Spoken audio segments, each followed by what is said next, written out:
Hello, ഒരു ചക്കപ്പുഴുക്ക് ഉണ്ടാക്കാനുള്ള തയ്യാറെടുപ്പിലാണ്.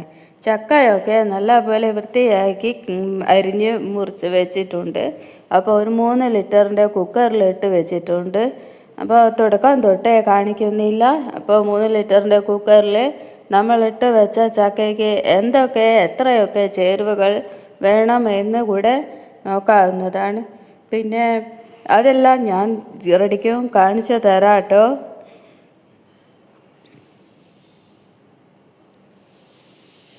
മഞ്ഞൾ 1 ടീസ്പൂണിൽ, പക്ഷെ അതൊന്നൊന്നുമില്ല, ഒരു 1/2 ടീസ്പൂണേ ഉള്ളൂ. ഒരൽപ്പം. ഇനി വേണ്ടത് ഉപ്പാണ്. ഉപ്പ് 1 സ്പൂണിലുണ്ട്, 1.5 സ്പൂണിൽ വേണം. ഇപ്പം മഞ്ഞൾ ഒരൽപ്പം മതി, ഒരു കളറിന് മാത്രമേ മഞ്ഞൾ ഇടാറുള്ളൂ.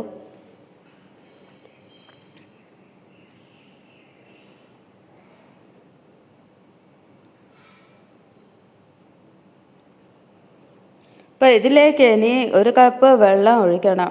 ഇപ്പോൾ 1 കപ്പ് ഫുള്ളായിട്ടൊന്നും വേണ്ട. അപ്പോൾ ചക്കയുടെ അളവിനനുസരിച്ച് കുറച്ച് വെള്ളം ഒഴിച്ചാൽ മതിയാവും. ഇപ്പോൾ നമ്മളത് കുക്കറിൽ വെച്ചു. വിസിൽ വന്ന് ഒരു 3 വിസിലെങ്കിലും ജസ്റ്റ് ഉണ്ടാവണം. 3 വിസിൽ വരുമ്പോഴേക്കും അത് വെന്ത് കഴിഞ്ഞിട്ടുണ്ടാവും.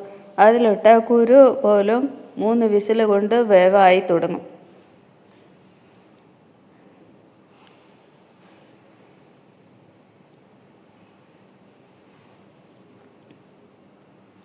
ഇപ്പം അതിലേക്ക് വേണ്ട ചേരുവകളാണ് പച്ചമുളക്, വെളുത്തുള്ളി, ചെറിയുള്ളി, കറിവേപ്പ് ചെറിയ കറിവേപ്പ്, പെരുംജീരകം, തേങ്ങ. അപ്പോൾ ഇത്രയും സാധനങ്ങൾ ഒന്നിച്ചെടുത്ത് പിന്നെ മിക്സിയുടെ ജാറിലേക്ക് ചേർത്ത് കൊടുക്കണം. അപ്പോൾ അതൊന്ന് അരഞ്ഞു പോകാതെ നുറുങ്ങി വരുന്ന ഒരു വിധം എടുക്കണം. അപ്പോൾ ഒറ്റ റൗണ്ട് കറക്കിയാൽ മതിയാവും. കണ്ടില്ലേ, അധികം അരഞ്ഞു പോയില്ല. ഒന്ന് മുറിഞ്ഞ് തറിഞ്ഞ് വരുന്ന ഒരു തരിയായിട്ട് കിടക്കണം. അപ്പോൾ നമ്മൾ വിസിൽ വന്ന പിന്നെ കുക്കർ അതെല്ലാം മൂടിയൊക്കെ എടുത്ത് മാറ്റി ഒക്കെ ഒന്ന് മിക്സാക്കി വെച്ച ശേഷം എടുത്തു വെച്ച അരപ്പ് അതിലേക്ക് ചേർത്ത് കൊടുത്ത് കറിവേപ്പിലയും ചേർത്ത് അതിലേക്ക് വീണ്ടും നമ്മൾ ഇളക്കി മിക്സാക്കി കൊടുക്കണം.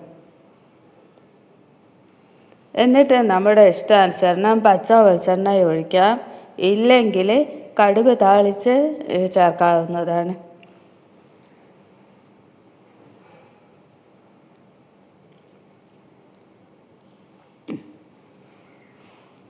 ഞാനിവിടെ കടുക് താളിച്ചാണ് ചേർക്കുന്നത്. പച്ച വെളിച്ചെണ്ണ ഇപ്പോൾ ഒഴിക്കുന്നില്ല.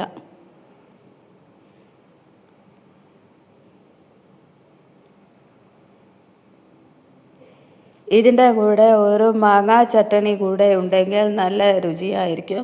ഞാനിപ്പോൾ മാങ്ങാ ചട്ടണിയൊന്നും ഉണ്ടാക്കിയിട്ടില്ല, പുഴുക്ക് മാത്രം.